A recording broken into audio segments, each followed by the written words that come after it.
Ang takot na bumalot sa aming bayan.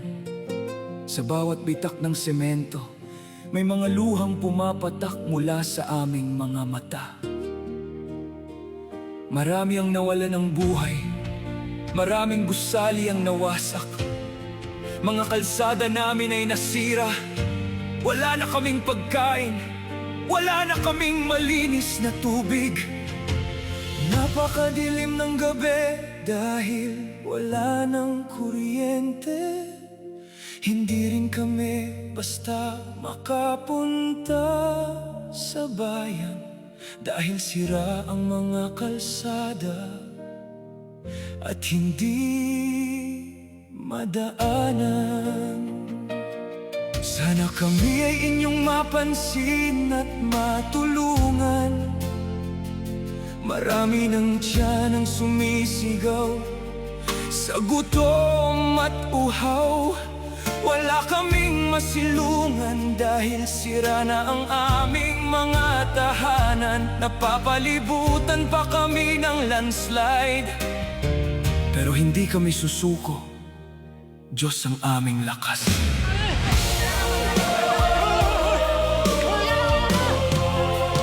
Sa bawat guhong nakikita, may kwento ng pamilyang nawala ng pag-asa.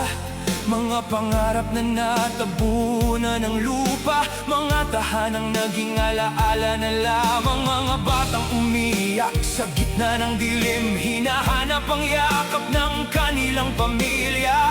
Habang ang hangin ay puno ng pangamba at ang lupa ay patuloy na nagpapaalala.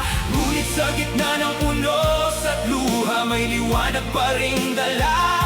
Ang pananampalataya, kahit sugatan ang aming bayan, patuloy naming haharapin ang bukas. Save Jose Abad Santos people, bangon Jose Abad Santos. Kahit wasak ang aming paligid, di mawawasak ang aming pag-ibig. Kahit luhang kasama sa gabi, may Diyos na gagabay sa aming muli. Save Jose Abad Santos people, bangon Jose Abad Santos. Magkakapit-bisig, di susuko sa gitna ng unos at bagyo.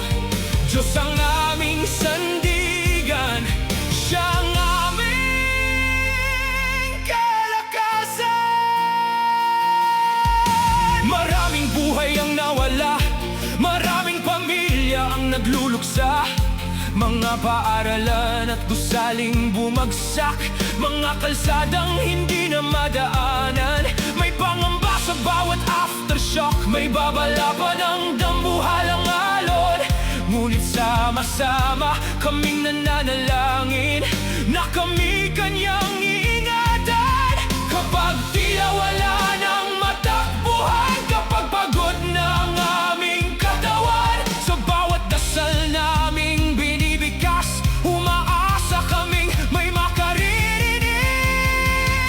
Save Jose Abad Santos people, bangon Jose Abad Santos. Kahit wasak ang aming paligid, di mawawasak ang aming pag-ibig. Kahit luhang kasama sa gabi, may Diyos na gagabay sa aming muli. Save Jose Abad Santos people, bangon Jose Abad Santos. Magkakapit-bisig, di susuko sa gitna ng unos at bagyo.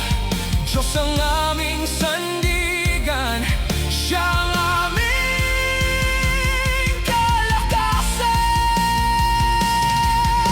Durog man ang puso naming lahat, di matitinag ang aming pananampalataya. Sa bawat kamay na tutulong sa amin, pag-asa ang muling sisibol. Sama-sama tayong manalangin para sa bawat buhay na naapektuhan, para sa mga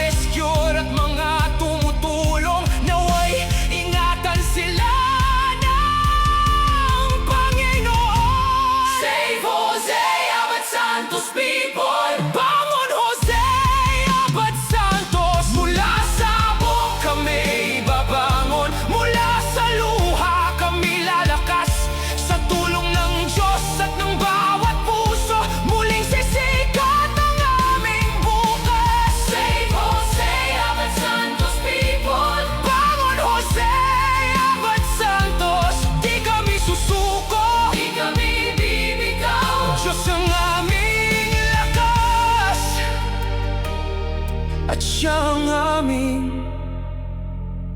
pag-asa.